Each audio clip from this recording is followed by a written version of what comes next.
We have to go on to the very important topic of regulation, the vehicle we can use to invest in private equity.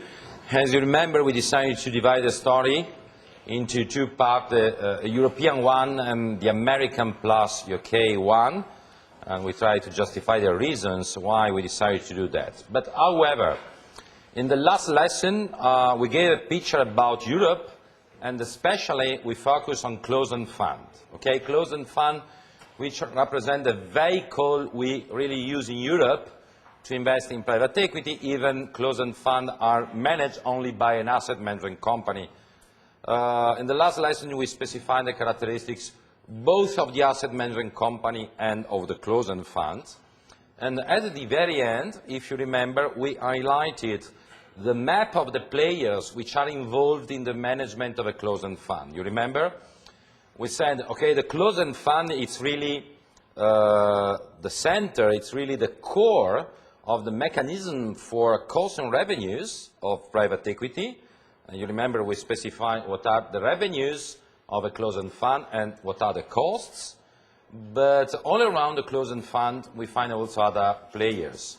The other players are investors that invest in the closed-end fund, the asset management company that has in charge the management of the closed-end fund, the advisory company, which is a separated and independent entity from the asset management company that has to advise the investment activity, the technical committee, which is a committee of wise men, which has to enhance and support the management of the managers, and last, the custodian bank that simply has to take in deposit the money coming from the closed-end fund. Okay? When we said the closed-end funds is the topic is the core of the mechanism of costs and revenues, we highlighted the revenues, but in terms of costs, we said, okay, the costs of the closed-end fund are obviously losses, if we have, but especially costs are management fee and carried interest. Okay? We specify what is management fee, and help me to remember, I gave you the formula, just simply the formula of carried interest, right? And we said that the carried interest is a percentage of the difference between the final IRR of the fund and the hurdle rate, where some authors and some practitioners do prefer to say floor IRR. Okay, it's completely free to say hurdle rate or floor IRR. It's just simply a different usage of word. But however, the concept is very simple. The hurdle rate is just simply a threshold. In order that if at the end of the closed-end fund, the IRR of the closed-end fund is lower than the threshold, the asset management company cannot have any money yet, so no carried interest. On the contrary, if the internal rate of return of the fund is over the threshold, the asset management company guys are very happy because they take a percentage. Okay? Very, very simple. This formula of carried interest is a formula which is obviously written in the internal code of activity. Okay? When you investors decide to invest in a closed-end fund, you want to know what is the amount of the management fee and what is the amount of the carried interest. It's written in the internal code of activity. The management fee is important for you. Please take care to check if the asset management company has money enough to work for you. So the game is not to try to reduce as much as possible the management fee, but investors would like simply to verify if the management fee is enough in order that the asset management company is able to invest money for you. The carried interest is the mechanism we use to share the profit between the investors and the managers of the asset management company. Just take care about one issue, because the formula is very simple, very stupid, but there is a problem. If you know, everything will become very easy. If you don't know, it's a problem. This formula is a formula that is not written in the law. It's a formula that everybody uses in the world of private equity. So everybody uses this formula, okay? The conventional usage of this formula, is to use both the final IRR and the hurdle rate using not a yearly internal rate of return, but using a global internal rate of return, okay? So take care about it, because otherwise you have a tremendous misunderstanding, okay? There are no specific reason why it happens, but it happens always in the market, okay? So the two interest rates are global, okay? Just simply use this formula in a very stupid way, okay? I would like to fix some number, and in 1 minute we'll use the Excel file to calculate it, but just to give a look. Nowadays in the market, the classical percentage of carried interest is 30%, okay? You can fix what you want, but nowadays, on average, the carried interest is the 30%. The hurdle rate nowadays in the market, you are free. You are free because you have to write in the internal code of activity, but nowadays in the market, hurdle rate 8%, okay? Let's try to apply. 0, year 10. Let's imagine these very simple numbers. In time 0, you invest 100, I don't know, million euros. And in time 10, we have 300 million euros, okay? Now the problem is we have to apply the carried interest formula, okay? What is the final IRR of this investment? Please take care. What is the final IRR for the usage of the formula? Final IRR is 200%. This is the conventional rule, okay? It's very stupid, but it's the conventional rule. That means the money the asset management company take in its pocket is tremendously high. For what reason? Because carried interest is the 30% of the difference between 200% and 8%, which is 30% of 122%, right? Is it okay? 192% means, in this case, 192 million euros, right? That means the asset management company puts in its pocket the 30% of 192 million euros, which is, help me, 64. Is it okay? It's a tremendous calculation. But 64 million euros, okay? Are you happy? If it's okay for you?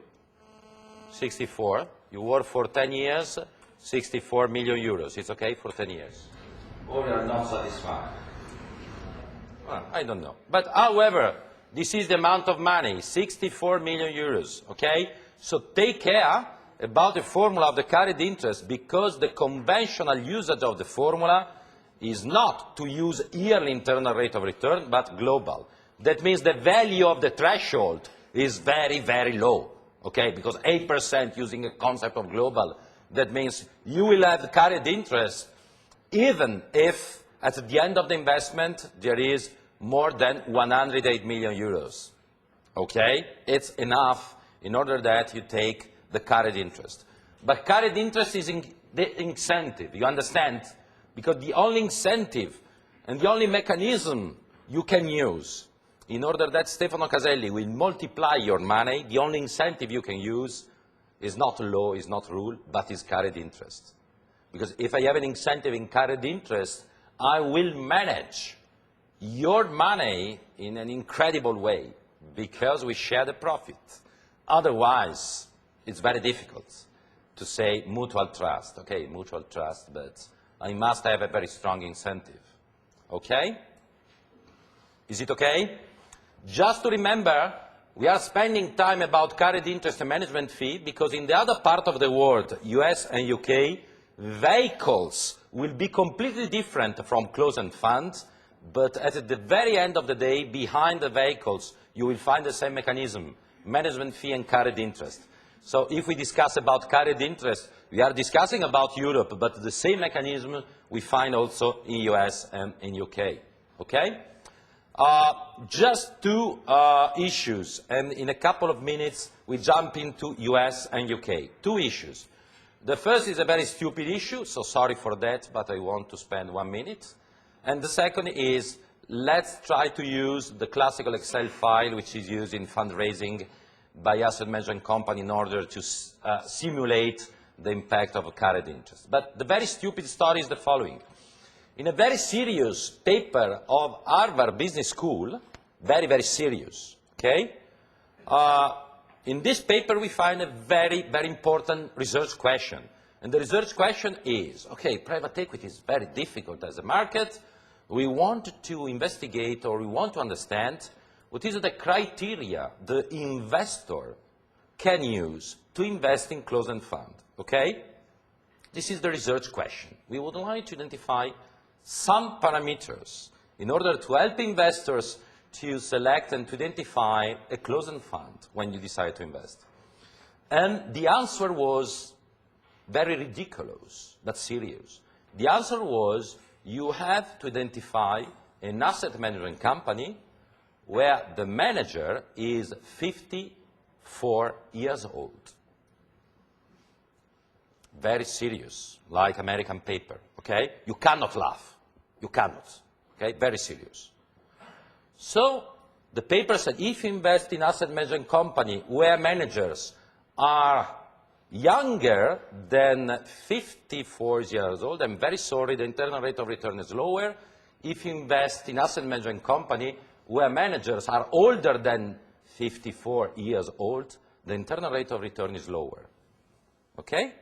It's a distribution which is based on the age of the manager of the asset management company. For what reason? But it's true, okay? It's not an assumption, because if you check historical data, this is the story, okay? So it's true. But if we try to understand the reason why these are resolved, it makes sense. Because the two big drivers of private equity are, first of all, network and reputation. I do hope you understand in this part of it. Network and reputation. If you give money to young guys managing asset management company, it's very difficult. They have a network, okay? So if the managers are 30 years old, they could be very smart, but they don't have network. They don't have track records. They are not able to manage lobbying activity. So you need people with track record. But this is the first part of the story. And also people which are 60, 70 years old have a tremendous network. But the performance is lower. For what reason? Because the other driver is the carried interest. And if you start, I'm serious, that you are 54 years old, you have network enough, and when you come to an end of your work, of your job, you will be 64 or 66 years old. And you have time enough to spend 64 million euros, right? Because you are 64 years old. Your expectation of life is 11 years, and probably 64 million are enough for 11 years. I don't know. For you, it's okay? For small expenses, 60, what do you say? On the contrary, if I give money to people which are 70 years old, they have a tremendous network, but they don't have any incentive to carry the interest. So private equity is based really on two drivers.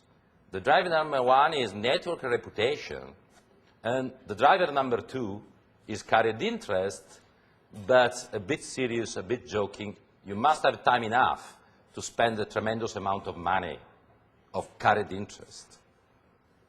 Okay? Just a thing which is not a minor issue, to manage a closed-end fund, you must have not simply a track record reputation, but you must have also money, because you remember there is the commitment rule of 2%. If you want to launch a closed-end fund, you remember, of 1 billion euros, you must have network. You must be hungry and to have time to spend the carried interest, but you must have also 20 million euros now, because you have to invest at least the 2% of the closed-end fund. It's a minor issue, but you must have, because otherwise you cannot launch a closed-end fund. Okay? Please remember this very stupid story, which is not probably so stupid because it's really the story of private equity. That's great. I would like now to use and to give a look to the file that investors and managers use in fundraising to calculate the carried interest, okay? And I kindly ask to Brian. Where is Brian? That's great. To push the button. What I would like to do now is to give a look to numbers. Honestly, the formula is very simple, so it's, in a certain sense, stupid to use an Excel file to apply this formula, okay, because it's really stupid. The problem is the following. Please don't give a look to numbers till now. The problem is, during the fundraising, let's imagine I'm the manager of the asset management company. I have to convince you to give me money, right? I have to convince you to give me money. And what are the tools I can use? My reputation, my track record, my CV, my business idea, that means the focus on a certain cluster of private equity. I have to try to convince you by saying, I have some ideas of potential targets, but you want also to give a look to numbers. That means, okay, Stefano, let's try to calculate what is the impact of management fee, let's try to calculate what is the impact of the carried interest, and let's try to check what is the final internal rate of return that remains in our pocket, but not gross, yearly, okay? And we have to simulate, okay, to try to find a compromise. The traditional Excel file which is used is this Excel file. Is too small. Guys, it's too small. It's better that, or it's okay. It's a bit small. No answers. So, is small or is not a tremendous question. Is small for you? Yeah, it's possible. With Microsoft, it's possible. Yeah. Okay. So, let's give a look to this file. Inputs are written in blue. Let's start to data entry, okay? In data entry, you can insert what you want, okay? It's a software. Let's start from this assumption. And the assumption is management fee, 2.50%, floor IRR or hurdle rate, 7.50%, and carried interest, the classical 30%, okay? Let's imagine I'm in fundraising. I have to convince you to give me money. And my assumption is okay, management fee, 2.50%, because I check numbers and I say, to survive and to work for you, I need this percentage. Let's try to verify if 30% of carried interest with 7.50% of hurdle rate is enough for me to have profit, and it's great for you to give you a very interesting internal rate of return on a yearly basis, okay? Now we have to apply this number to what, guys? We have to apply this number to the business plan of the closed-end fund. That is the idea I have in my mind of the value that the closed-end fund can have year after year, and especially at the end. And so I insert in blue, and you can modify it, the value of the fund, which is called net asset value, year by year. So 100 million in year 1, 103 in year 2, 122 in year 3, 115 in year 4, 178 in year 5, till to 278 in year 10, okay? This is an assumption, you understand, because you are in fundraising, and I have to convince you that it makes sense. Obviously, you are not stupid, and you say, okay, Stefano, to get to 278 million, what kind of company? Please give us the name of the company in which you want to invest. and I try to convince you that they are good names. Okay? Please take care of one thing which is important. Numbers. 100, 103, 122, and there is a very strong increase in year number 5. This is not by chance, but generally, in all the closed-end funds in the world, generally is in the year 5 in which you start really to generate money. Because in the first 3-4 years, you need time to invest, and you don't have a possibility to exit, okay? If you are lucky, it's obvious that you can exit tomorrow morning, but generally is after the year 5 that you start to take money from the company. So I insert numbers which are quite classical, quite typical in private equity. Is it okay till now? Because we stay in fundraising, you do prefer that I use to calculate numbers, I don't know if you agree, a more conservative approach. And the more conservative approach means that per year, I calculate the management fee of 2%, not on 100 million of euros, which is the classical approach, but on the net asset value. In order that we try to use a more cruel assumption in the business plan. It's better in business planning to use more cruel assumption. That's the reason why the management fee is calculated not on 100 million euros, but is calculated on the net asset value, because it's more conservative. It's more conservative. Okay? You understand? In the real world and ex post, the management fee will be calculated on 100 million euros. But because we stay ex ante and we want to simulate, it's better to be more conservative. Okay? Now what you have to do, we have to check what? If the carried interest is enough for Stefano Caselli, and if the yearly internal rate of return at the end of the fund, it's okay for you. You understand? Because before giving me money, you want to see, okay, Stefano, let's try to understand what is your profit. We are happy for your profit, but we want to check what is the internal rate of return for us. What is the classical scheme we use?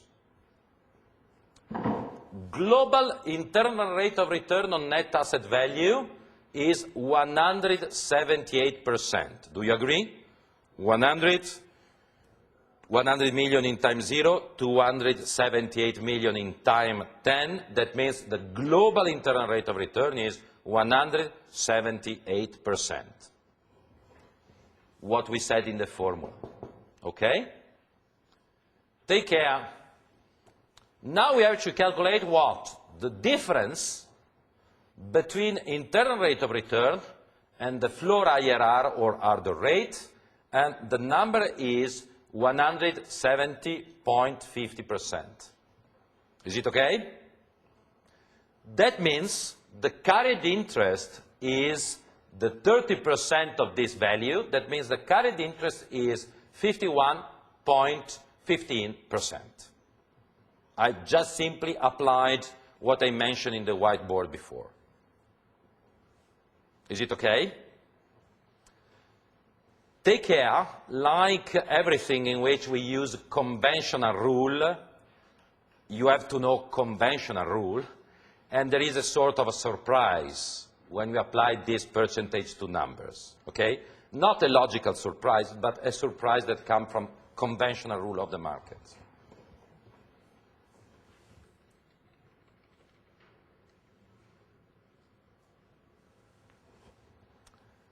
Net asset value at the end is 278, right? The surprise is we calculate the cumulated management fee, where cumulated management fee are the sum of the management fee every year, okay? And we know that it's conservative. We know, but it's exactly our goal. And the cumulated management fee is 44 million euros. The conventional rule is to calculate the net asset value after the management fee, that is 233 million euros, okay?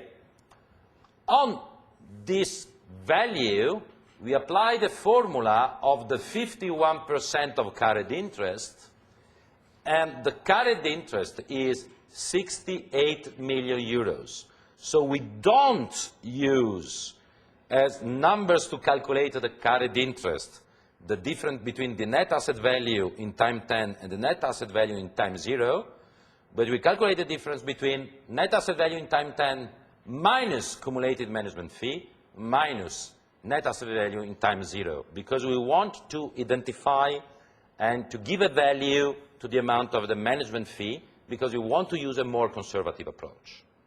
Okay? Is it okay, guys? That means the net asset value for the investors is 165 million euros. Stefano puts in his pocket 68 million euros, which are enough for me, for your colleague are not enough, you said. 68 are not enough for your colleague. Now the problem is, 165 million euros are enough for you, dear investors? Let's calculate the yearly internal rate of return.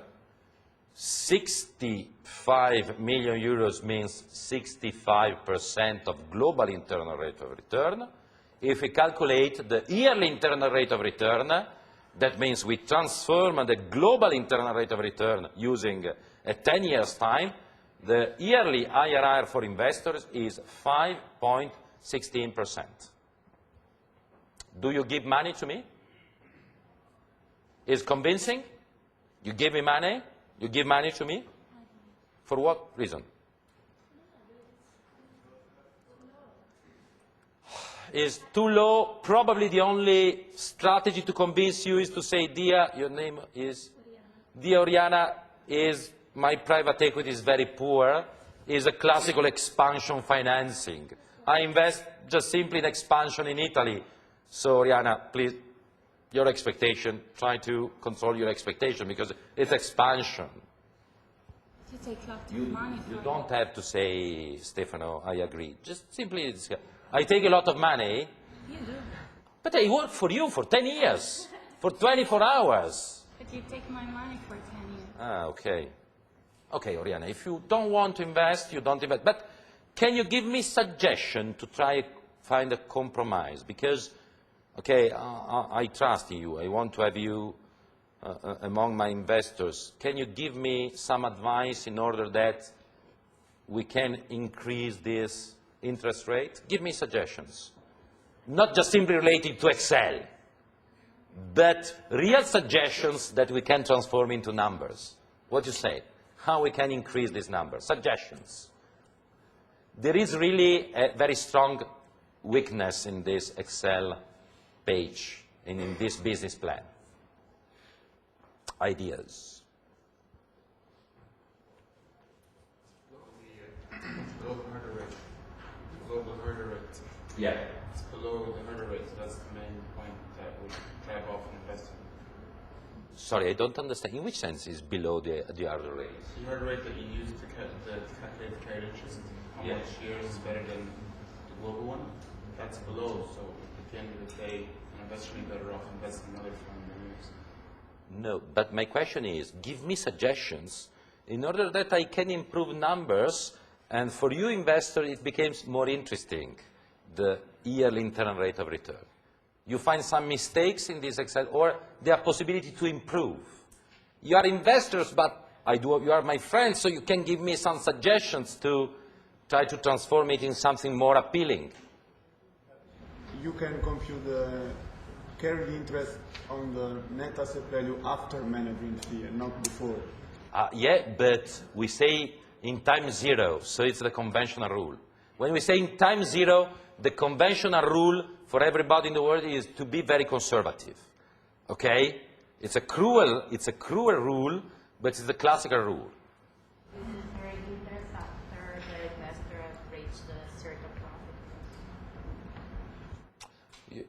You don't see the point till now. Usually the floor could be higher Yeah, but I can say, dear investors, nowadays in Europe, 8% is the floor. Okay, I increase. Okay, the floor is not 7.50, it's 8, but in whatever country in Europe, the hurdle rate is 8. So you cannot convince me to try to increase the hurdle rate. So I write 8%. Okay, and this is the result. Okay, I can do that. I'm joking, sorry, but you cannot convince me to say, Stefano, the hurdle rate is 15. Because I say, you are crazy, you don't know the private equity. The conventional rule is 8%. Okay, if you are strong, 9, okay, but no. What is not convincing? 2 points. The first point is that with this number, it's not possible for you to invest and for me to manage, because evidently 100 million euros as a size, it's a nonsense. The only way you have to multiply your profit is only to say, Stefano, probably with this number, 100 million euros of size is not enough. So our first suggestion is try to collect a fund of 200 million euros. Because with the 200 million euros, you, Stefano, have more money, and you can take home what you want, 60 million euros, but there are a lot of money for us to multiply the internal rate of return. So the first suggestion probably is 100 million euros is not the size, okay? You remember when I said the average size in Europe of a closed-end fund is 200, 300, 400, it's the classical size of a closed-end fund.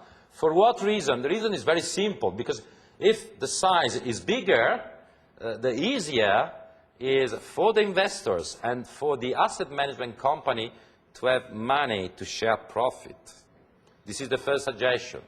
The second suggestion, it's more technical, more tricky, is probably, dear Stefano, your ideas, the names of your company are not so interesting, because if you work 24 hours per day, per 10 years, and after 5 years, you are able to have only 178 billion euros, yes, we appreciate that the business plan is conservative, but you are not a private equity. You are not able to create value. So the business plan is not convincing, because with this net asset value at the end of a closed-end fund, it's not possible to share value between investors and between the asset management company. So with these numbers, it's very difficult for Stefano Caselli to go on and to say, I want to go on. Your suggestion is, dear Stefano, you have to revise your business plan as an asset manager. You have to try to launch a closed-end fund of 200, 250, 300 million euros. And sorry, Stefano, you must be more aggressive, because with this capital gain, it's very difficult for you to work and to have our money. So take care is not, in most of cases, a problem of management fee and carried interest. The problem is the size of the funds and the ideas you have in order to justify some specific capital gains for the investors. Take care about it, okay? If you stay below 100 million euros, it's quite impossible to work.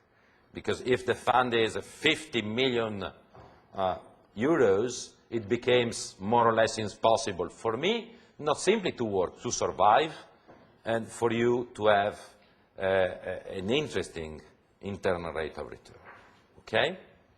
So take care about this Excel page, because it's the classical, very simple, but this is the classical scheme which is used by asset management company when they have to launch fundraising and they have to try to convince investors to give money, okay? Questions about it? It's quite important that you give a look when you study and you give a look to numbers, just to try to modify numbers and to find a compromise between your profit and my profit as an asset management company. Obviously, but please write, your expectation of internal rate of return must be matched with the cluster in which the closed-end fund invests, okay? If I invest in expansion, your expectation of return cannot be the 15%. I don't want to say that 5% is okay, but if you find there 8% is okay. On the contrary, if I say I manage a startup and the yearly internal rate of return for you is 5%, is a nonsense, because if you invest in a startup, your expectation is 30%, 35%. So please remember that your expectation as investor must be correlated with the cluster and the country in which I decided to invest your money. Take care about it. Okay, guys? Questions? Is it okay? When you calculate carried interest, you subtracted the initial investment from the net asset value after management fee. What do you want to see, sorry? The carried interest was calculated, you subtracted the initial investment from the 233. This, See the carried interest, 68 million?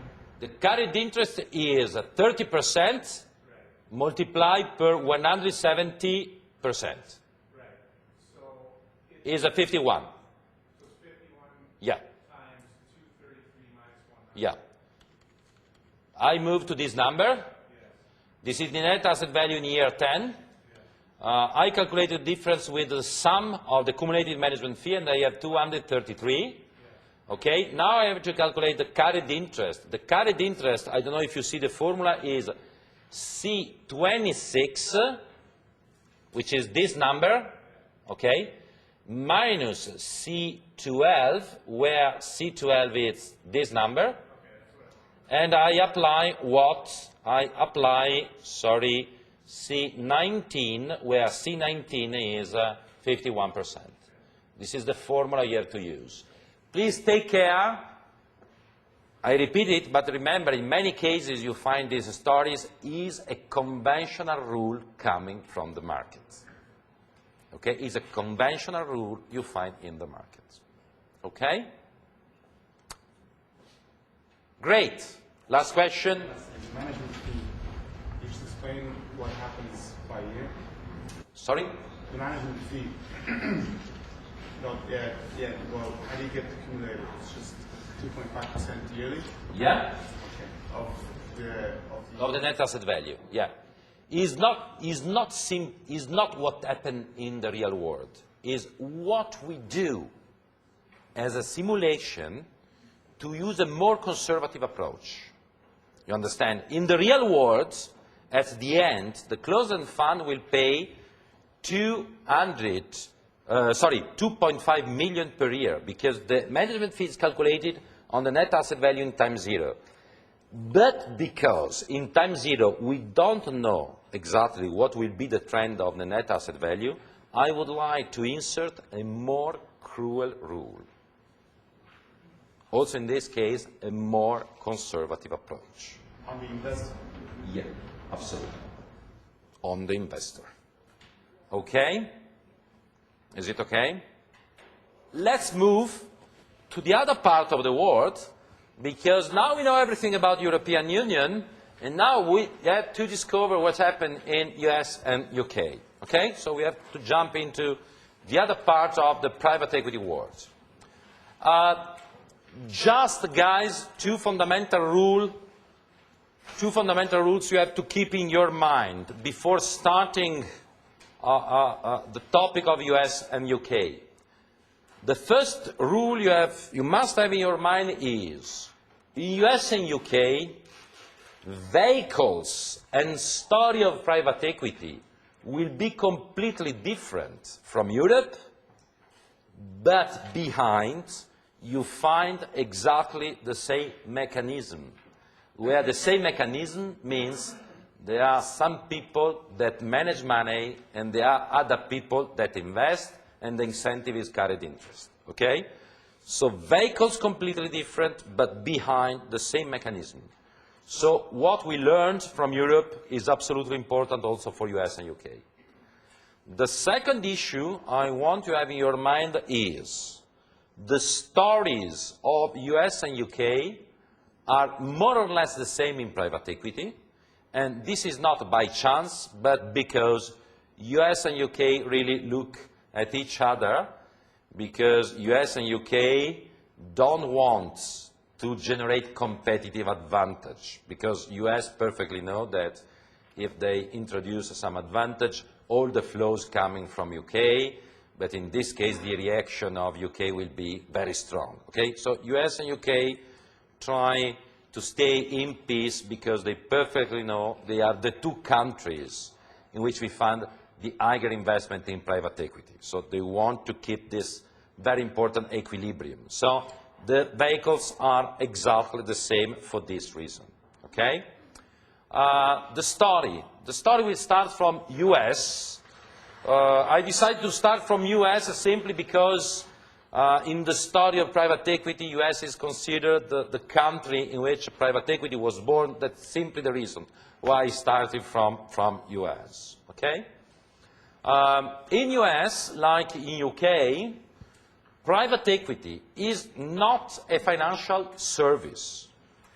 That means our problem, if I want to discuss about private equity in US, is not to give a look to financial laws, but we have to give a look to what happened in the market for private equity, because we don't have specific laws concerning private equity. But we have to give a look to what happened in the market. Okay?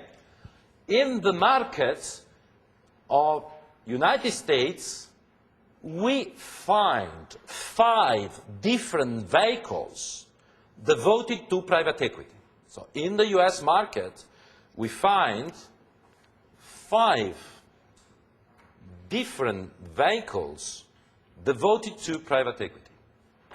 I give to you the labels, and in a couple of seconds we start to discuss about the 5 vehicles. But now, just simply the labels of the vehicles. The vehicle number 1 is called Venture Capital Fund. This is the vehicle number 1. Venture Capital Funds. In newspaper and books you find, but it is exactly the same, VCT, or you find also the term fund. Okay? So if you find VCT fund, the same to name Venture Capital Fund. Okay? This is the vehicle number 1. The vehicle number 2 is SBIC, where SBIC is Small Business Investment Company. Small Business Investment Company. Vehicle number 3 is Corporate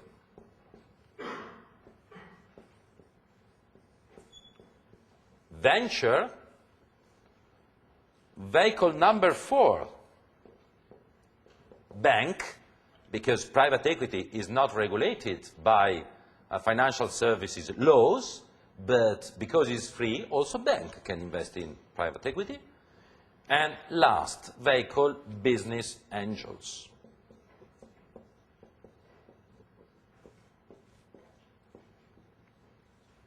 Okay? So in Europe, we have 3 vehicles. In Europe, we have banks, investment firms, and closed-end funds.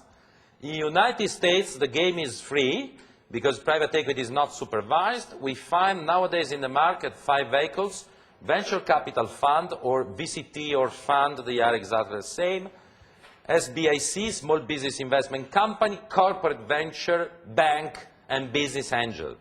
These are the 5 vehicles United States used today in 2009.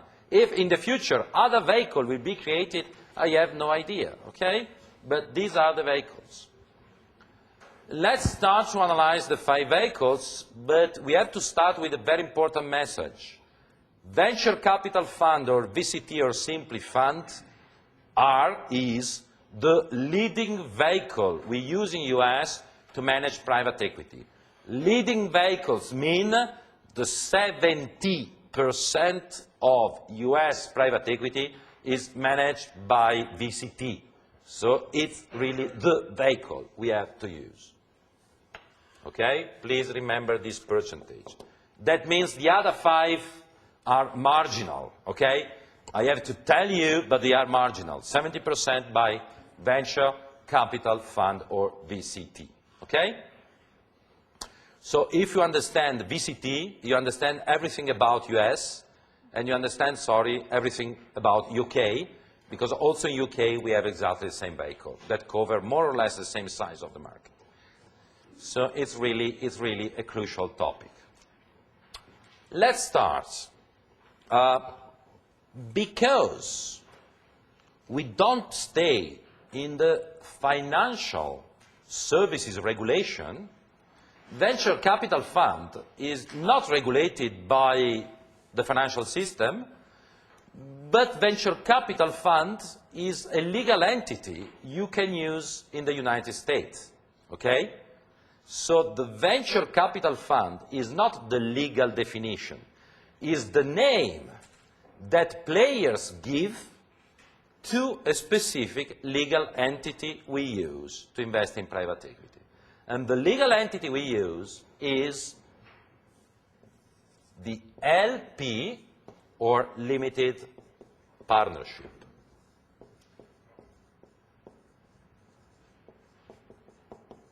Okay?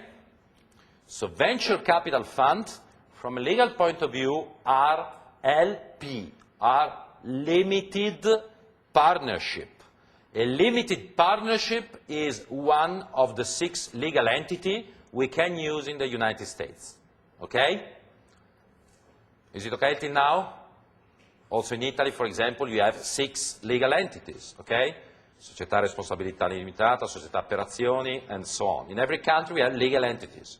In the United States we have 6 different models of legal entities, and LP is one of the 6 legal entities you can use in the United States. Okay? Now the problem is, now we have 2 problems. The problem number 1, I have to check if you know what is a limited partnership in the United States. It's not related to private equity, okay? But just simply, I have to check if you know what is a limited partnership. This is the first problem. The second problem is, for what reason in US, in which everybody is free to invest in private equity, everybody uses a limited partnership? For what reason? Because it's quite strange. We are free to do what we want, and everybody, the 70% of the market in the US, uses a limited partnership. Probably there is some specific reason driven by the characteristic of the LP and or driven by other reasons related to law, related to taxation, or, okay, there must be some reason, because otherwise it's too strange. But let's start with the definition of limited partnership. What is a limited partnership? A limited partnership is a legal entity. That means we have asset and liability. In the liability side, we have debt and equity. In the equity, we find 2 groups of shareholders. The first group is the group of limited partners, and the second group is the group of general partners. Okay?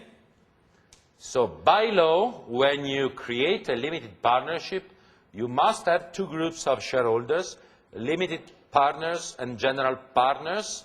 Take care, because generally we write LPs and GPs. Okay? In newspaper and in handbook you find LPs and GPs. always by law, limited partners must, not can, must have the 99% of shares,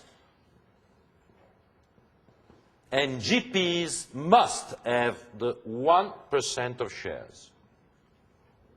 This is by law, okay? 99 and 1%, you cannot modify, okay? Always, by law, limited partners cannot manage the company, they cannot manage the company, and they are limited liable, okay? So they cannot manage the company, and they are limited liable. That means limited partners are pure investors. They invest in the company, they are limited liable, they cannot manage the company.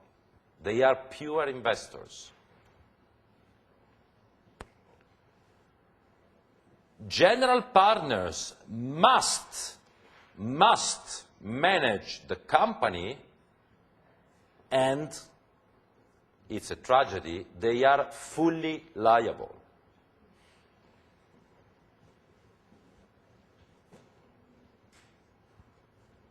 Okay?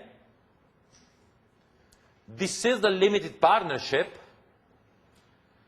You can use the limited partnership because you want to produce chocolate. You can use a limited partnership because you want to create your consulting company. You can use a limited partnership because you want to manage private equity. Okay, it's a legal entity. Why it's quite interesting for private equity? It's quite interesting for private equity because in this model, you have a perfect separation between the two players involved in private equity. Because in the limited partnership, you have limited partners, which are pure investors. Like investors in closed-end fund in Europe, they invest. They can lose only the amount of money they invest. They cannot do anything. General partners, on the contrary, invest a small amount of money. Like in Europe, AMC invests the 2%, in this case the 1%.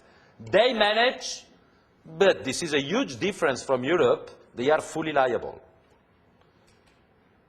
That means at the end of the funds, we don't have the European story in which I say, dear investor, I'm very sorry you don't have any money.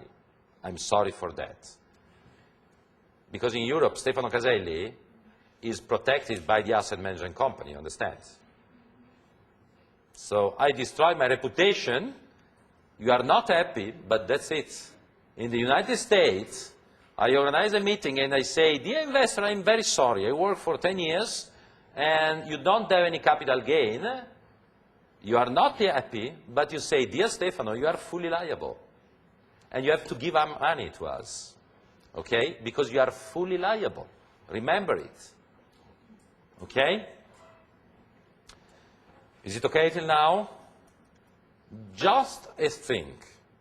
The question number one was, what is a limited partnership? I gave you an answer. The reason number two is, why everybody uses limited partnership? I gave to you only a partial answer, because the partial answer was, everybody uses the limited partnership because we find two groups of people, and these two groups of people are perfect for private equity. This is a partial answer, okay? The other part of the answer is, from the very beginning, where the very beginning means from 1908 in the United States, there is a federal act in the United States that says, if you want to manage private equity and you use a limited partnership with a maturity of 10 years, you don't pay taxes. if you manage private equity and you use a limited partnership with a maturity of 10 years, you don't pay taxes. That's the reason why everybody uses a 10 years limited partnership to invest in private equity. And the reason is very simple, because this vehicle doesn't pay taxes. Okay?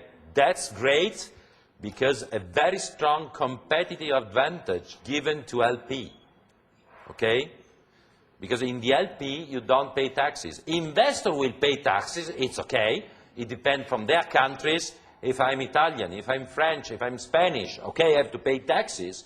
But, and it's great, in the limited partnership, we don't pay taxes. So no taxation on the 10 years limited partnership investing in private equity. That's the reason why everybody uses limited partnership in the US. First of all, because it's perfect for private equity. Limited partners, general partners, 99.1%, it's perfect. And second, which is better, we don't pay taxes if the maturity is 10 years. So, different stories, but this is very similar to Europe, because in Europe we have people which manage money of investors, and they have to invest at 2%.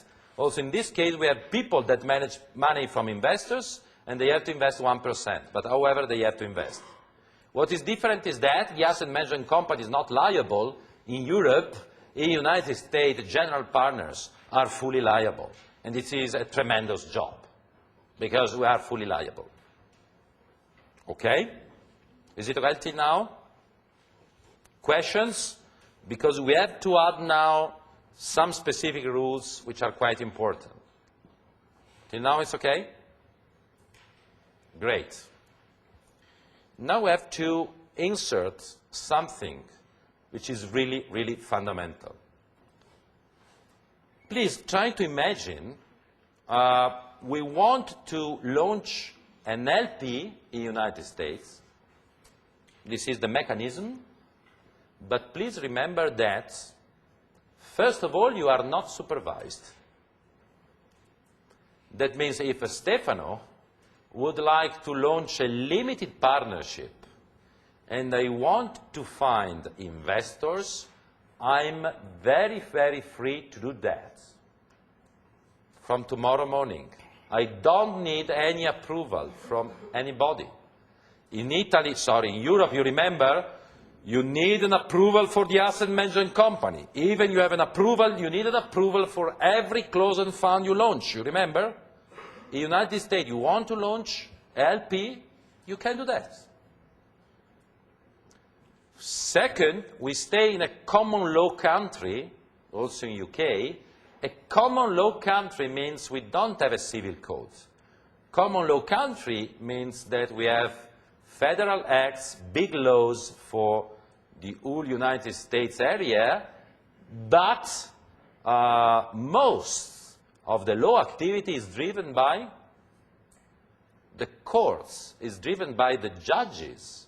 In common law, you don't have a civil code, and the law is managed and is done by the different courts and the different judges. Okay? Is it okay? That means probably you are more efficient, but probably laws is completely different from a town to another town. Okay? Exactly the contrary like in civil code country. In civil code country, the law is the same for everybody in theory, but on the opposite, the system is not efficient. Okay? The big difference between common law and civil code. If this is the framework, guys, and you are the limited partners, you are very happy to give money to Stefano, you feel yourself very safe. What is your feeling? Yesterday I created a limited partnership, no control, no supervisor authority, no civil code. You are happy to give me money? Hello? Give me money for 10 years, guys? Are you happy? You do that? I would like to know your opinion.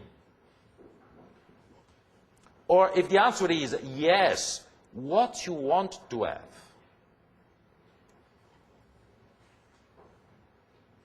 You need your parachute, because in this case, you don't have any parachute, you understand? You don't have any parachute. You need the parachute, and the parachute is named LPA, whereas LPA stands for Limited Partnership Agreement, whereas LPA is a contract. General partners and limited partners sign together. It's a contract between the two groups of people. Please remember, in common law countries where you don't have the parachute, you need to write and to sign contract for everything. In civil code countries, you have the civil code. You don't need a parachute, okay? Because you have the civil code and you have Mother or Father Bank of Italy. In common law countries, you don't have the supervisor, you don't have the parachute. If you want to protect yourself, please write contracts. And you have to write contract between the general partners and the limited partners. There is a question. The two non-partial things is notable for launch from the regulator, right? Yeah. There's another factor related to common law. I didn't really get that. Common law means another story. Common law means you don't have a civil code. That means you don't find a specific regulation for chocolate, for private equity, and for shipping, and so on. You don't have. You have just simply general laws for the whole US area, but they are the courts, the judges, that have to apply very general rules and to create, in a certain sense, law for every case. This is great because there is a very strong efficiency, but on the contrary, the law is different from town to town, from city to city. For what reason? Because it's the judge, it's the court that have to apply very common principle, okay? So if you manage private equity, you have a double problem. Double problem, you're not supervised. And second, we stay in a common law country. So it's better that general partners and limited partners write everything, okay? Now, I would like to joke with you for 3 minutes just to understand what general partners and limited partners have to write in the contract. I want to joke with you, but what I say is tremendously serious, okay? So let's start. I'm the general partner, you are the limited partners. I have to convince you to invest in my company, okay? I have the same problem like in Europe, fundraising. You remember the dinner I paid to you to try to, the same story, okay? The same story because the word is the same in every country. But let's imagine you are ready to give me money, okay? Now we have to write something. You need your parachute. Please remember, I'm also fully liable, and this is in a certain sense a sort of parachute for you, okay? Let's try to identify what you have to write in the LPA. First of all, you have to write exactly the same content you have in the internal code of activity in Europe.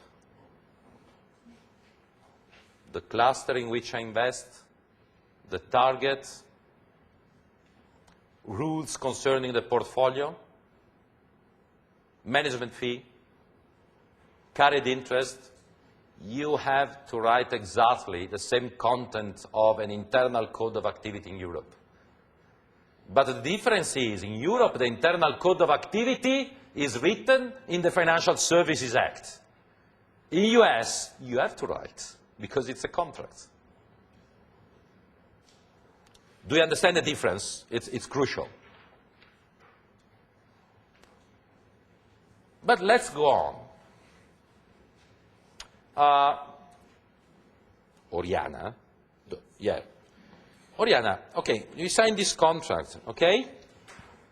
Sorry, a very stupid but cruel question. Are you happy that I work for Bocconi?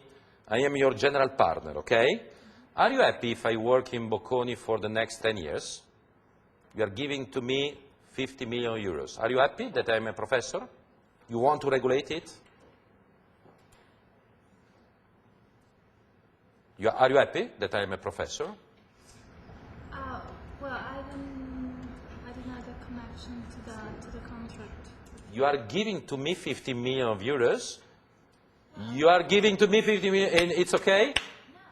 I can work for Bocconi, for New York University, and to travel for 100 days per year? Are you happy? What you have to do? What you have to do? You have to start writing the contract. Dear Stefano, we are very happy that you are a professor because of network, because of your reputation. That's great. But now we have to write in the contract that you can work for Bocconi only 2 days per week. Second, we have to write that you cannot become a general partners of other LP. You have to write it. Third, we have to write that, for example, you cannot take other job for other company, okay? We are happy that you work for us, but you cannot take other consulting job for other companies for 10 years. And for every issue, you write, if you do that, this is the amount of money you have to pay to us. Okay? And we negotiate and we say, no, 2 days in Bocconi, it's not a joke. It's very serious. No, the 2 days is not possible. And we try to negotiate. Okay, 2 days, but I don't know, in June, July, and August, 3 days. And they say, thank you. Okay, and I regulate it. Okay, it's a negotiation because it's a contract. Okay, we write this tremendous contract, but you are not happy. You are not happy because you have another problem. And the other problem is that I'm fully liable, okay? Now you say, Stefano, are you married? And they say, yes, I'm married. Ah, okay, we are happy for it. That's great. You have to work for us for 10 years. 10 years. They are very long, right? Because we want that you are focused on the business, you understand? And you don't have to lose energies. You must be focused. You have Bocconi, you have the LP, you have the management fee. You must be focused, Stefano, you understand? That means because the marriage in the United States and UK is a contract, okay, you have to write that you cannot change your wife, okay? Yeah, because, Stefano, you understand, if you decided, okay, to stay with another woman, a lot of troubles for us. First of all, you waste a lot of energies, okay, 2 women, okay, you have to manage your money, okay, 2 women. And especially the problem is, your first wife will try to take your money from you, you understand? And you have to give money to the other woman. But you are fully liable, Stefano. Remember it, you are fully liable. So please write this agreement. You don't want to write this agreement, we understand, we don't agree, we understand, but because life is very complex, please insert a certain quantity of money, of asset, in an escrow account, in a trust, and this trust or this escrow account can be used by the limited partners in case of trouble. You have to negotiate because we deal without parachutes, and you have to control everything of me because you want to protect yourself and you want to have the guarantee that Stefano is fully liable. But to be fully liable, if I have no money, it's unuseful for you. You understand?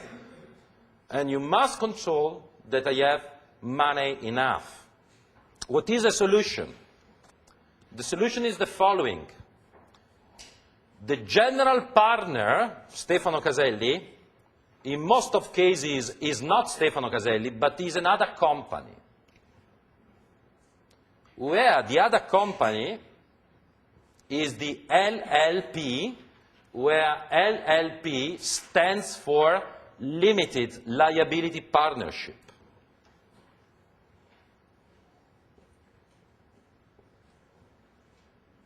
In the LLP, we have only one group of shareholders, and the group of shareholders is the group of limited partners, where limited partners is Stefano Caselli again. Okay? With this solution, I protect myself because it's the LLP which is fully liable, not Stefano Caselli. But you say, Stefano, we understand that the life is very complex for you for the next 10 years. We agree, but in the asset side of the LLP, you have to insert money, assets, buildings, what you want, that in case of default, we can use for us because you are fully liable. Okay? Take care, because this is the classical scheme we use for private equity in the United States. And the United States represents more than 50% of private equity in the world. Is it okay, guys? A last issue. I'm a bit surprised that there are no questions for it. Everything is quite similar to Europe, but with a tremendous difference. And the tremendous difference is the LP can leverage your money. The LP can leverage your money because it's a vehicle, it's a company. If you, dear investor, you give me 100 or 1 billion euros, do you agree that in a closed fund I have to invest only 1 billion euros? If you give to me 1 billion euros in Europe, I have to invest 1 billion euros. Is it okay? In the United States, you give to me 1 billion euros, dollar, but I can give a call to the banking system and to say, dear banking system, do you want to give me loans? And I can leverage. That means you give me 1 billion euros, but I invest 5 billion euros. If I have the reputation, the standing to collect money not simply from investors, but also from the banking system. Going back, do you mind to repeat why the LLP protects the general partners? In what sense? The general partner is fully liable. Is it okay? If a general partner is a human being, Stefano Caselli, Mr. Stefano Caselli is fully liable. The other solution is to say the general partner is not a human being, is a company. That means Stefano Caselli is not fully liable. Do you agree? But it's the company which is fully liable. The company we use is the LLP, Limited Liability Partnership, because it's the only vehicle in the US in which all the partners are not fully liable. That means Stefano Caselli now is a limited partners of the LLP, where the LLP is the general partner of the LP. So it's the LLP which is fully liable, but you are not stupid and you say, we understand you want to protect yourself, but in the LLP you have to insert a lot of money, a lot of assets, real estate, what you want, but in case of trouble, you are fully liable and you want to have something to eat. Because otherwise, to be fully liable is a nonsense. Generally, Stefano Caselli do agree to do that because it's better in life to be fully liable through a vehicle and not as a person. You understand? In this case, you can manage better your asset, your wealth, and you can protect yourself. Okay? But the second problem is, okay, the concept of leverage. In the US, with the LP, you can leverage. That means the risk and the return of private equity in the US is obviously higher than in Europe. For what reason? The reason is very simple, because in Europe you cannot leverage, in the US you can leverage. And to leverage means higher return and higher risk. That's the reason why, for example, many big players in the US in 2008 and 2009 have a lot of troubles because they don't have money to pay the financer. In Europe, we don't have this problem. For what reason? Because money are in a closed fund. We don't have to give money to the banking system because it's not possible to leverage. In the United States, if I have loans in the liability and I have no money, at a certain point, the banking system will give me a call and say, Stefano, we gave money to you through a mortgage, through a zero coupon. Tomorrow morning, you have to pay the installment. Tomorrow morning, you have to give us money back. And I have to say, dear banking system, I don't have money because all my investments are working and I have no cash. That's the problem now of private equity in the US because of a tremendous usage of leverage. Obviously, in the LPA, we have to write also rules concerning the usage of leverage. That means the investors can say, dear Stefano, the maximum leverage you use or you can use is 4, 5, 6.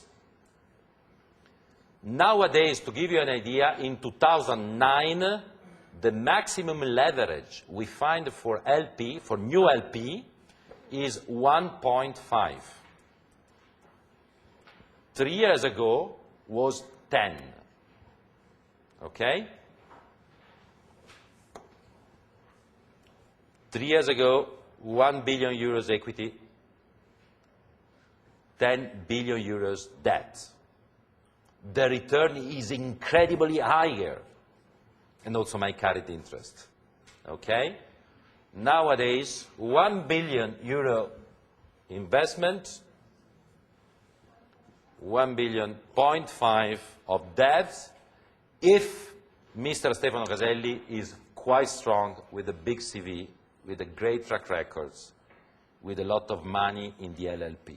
Because otherwise, the banking system doesn't want to give me money and say, you want to manage the LP? Please manage it without that, because it's too dangerous. Okay? Is it okay, guys? I don't want to do something complex, but I have to do that. Let's imagine if I have a vehicle like KKR in which 10 is debt, 1 is equity, and we use this money to run acquisition financing. You remember acquisition financing, in which we put your money in an SPV, where the SPV use a lot the leverage. €1 of your investment is used to invest €100 probably. But when interest rate became very high, or you are not able to produce cash, it's a disaster. First of all, in the SPV, and second, in the LP, because you don't have money, not for the investor, for the banking system. And in many, many cases, the money you insert in the LP are not enough for the banking system, not for the limited partners, for the banking system.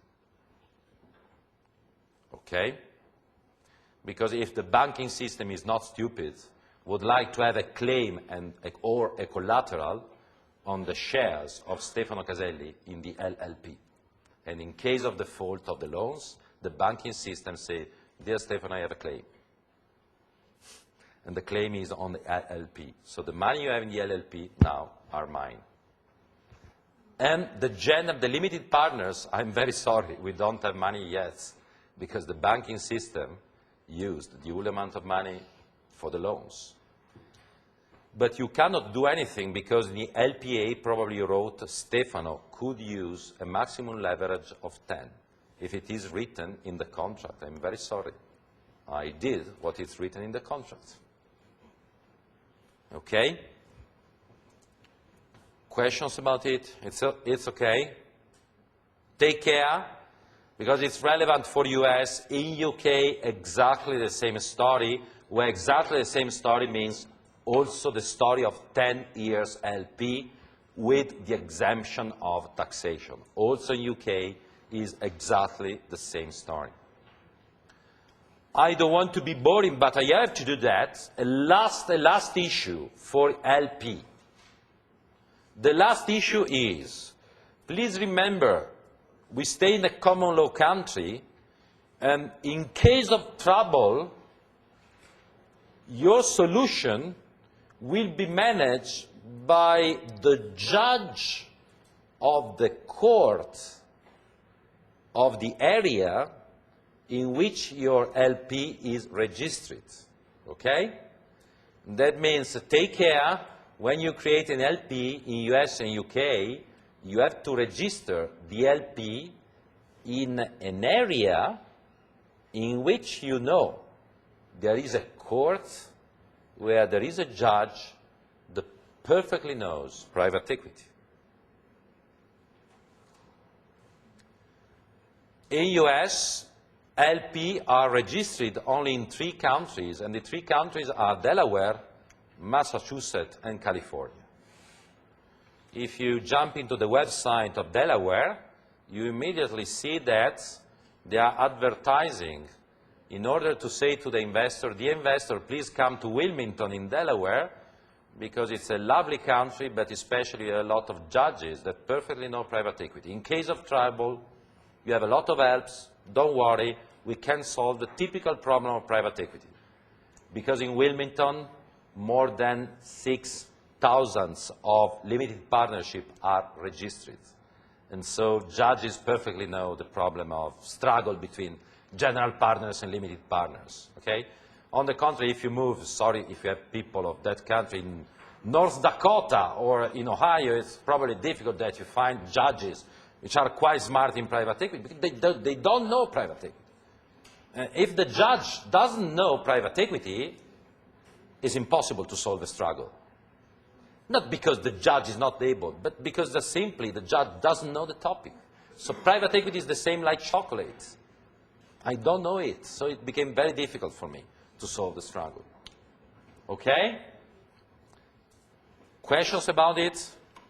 For me, it's very difficult to launch the example, a judge from North Dakota, because in the first year, 4 years ago, when I launched the course, and I gave this example, I said, for example, a judge coming from North Dakota, there was a guy that started to say, "Okay, professor, but for what reason you are against North Dakota?" And so now I try to, to control carefully if you have people coming from, so sorry if you have people coming from North Dakota or you have relatives in North Dakota and so on. But I visited it for that reason, okay. But however, venture capital fund or VCT or simply fund are 10 years limited partnership. Please avoid misunderstanding, because in US we use the word fund to name limited partnership. And also we use the word fund in Europe to name a closed-end fund, but the stories are completely different. So take care. Why we say venture capital? Because it's in the tradition. Because at the beginning of last century, the very first limited partnership devoted to private equity were focused on venture capital, and that's the reason why in the tradition of US we keep on using the label venture capital fund, not because they deal venture capital, it's simply a label. The second player, which is also the second in terms of size, is something which is unique of United States. So we don't find in other country. It's unique of United States. It's small business investment company. Why is unique? Because this vehicle was created by a special law in 1958. So SBIC are special company created by a special law of the federal government of United States. So that's the reason why we can use SBIC only in United States.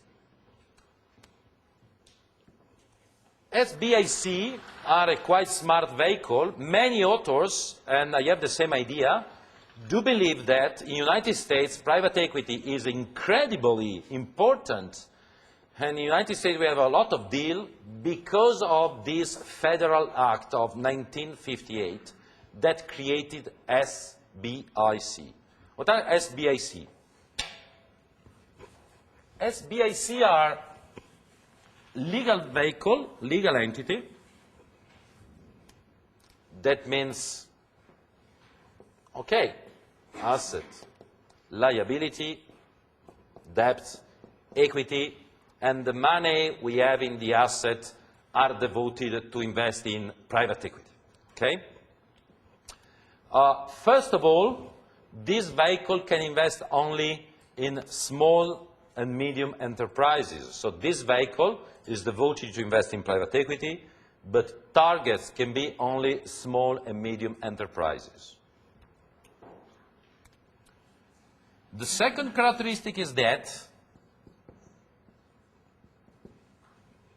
there must be two groups of shareholders where the distinction between the two groups of shareholders is related to their status. In the group number 1, we find private shareholders. In the group number 2, public shareholders, where public shareholders means public institutions of the United States. Countries, universities, whatever kind of public institution belonging to United States. For example, California State is a shareholder of many SBIC, the California State, okay? Or Harvard University is a shareholder of many SBIC all around the US. Private, public.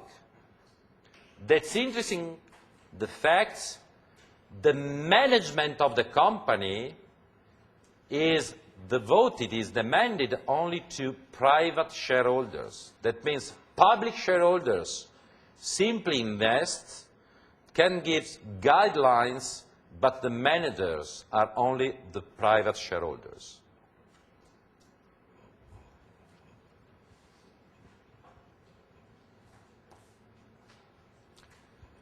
This story was, in the United States, very, very lucky, and is very lucky, not only because it's a great combination of public and private, but also for other two reasons. The reason number 1 is SBIC don't pay taxes. The biggest incentive in life, okay? So that's great. And second, a maximum amount of 33% of debt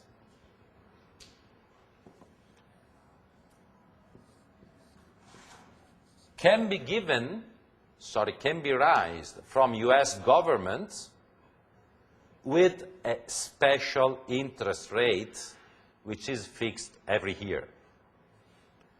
For example, nowadays, SBIC can take loans from US government with an interest rate of 0.25%. Quite cheaper.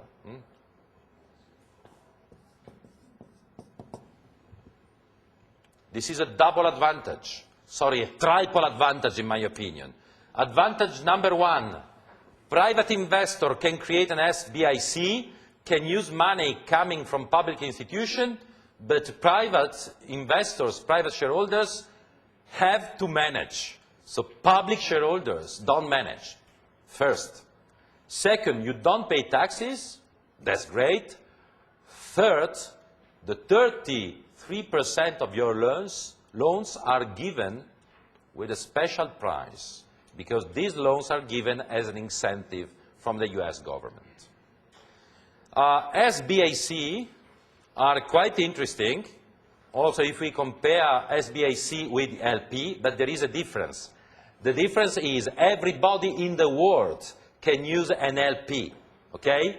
That means Stefano Caselli, sitting in Milan, can create in Wilmington an LP to manage the investment in Milan. For what reason? Because I would like to have a vehicle in which I don't pay taxes and in which I can leverage.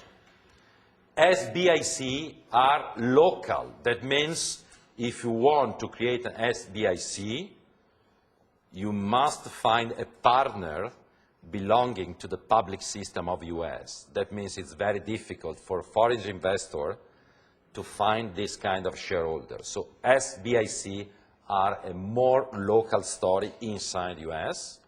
LP are a US vehicle, but nowadays everybody is using LP in US. because risk-return combination is higher compared with European Union. So even though you are a European investor and you want to invest in Italy, it depends from you. You want to use an LP because risk-return combination is higher than Europe. It's up to you, obviously, because if you want to face more risk, you can do, but they are a great chance to multiply risk and return. Okay? Venture Capital Fund, SBIC. Tomorrow, we have to give a look to the last 3 vehicles, and we have to give a look to the differences with the UK market, where, however, venture capital funds are exactly the same. And in venture capital fund, we don't have any difference. We have differences in the other vehicle. For example, we don't have SBIC because they are typical of US. Okay? So thank you very much. We'll see again on tomorrow.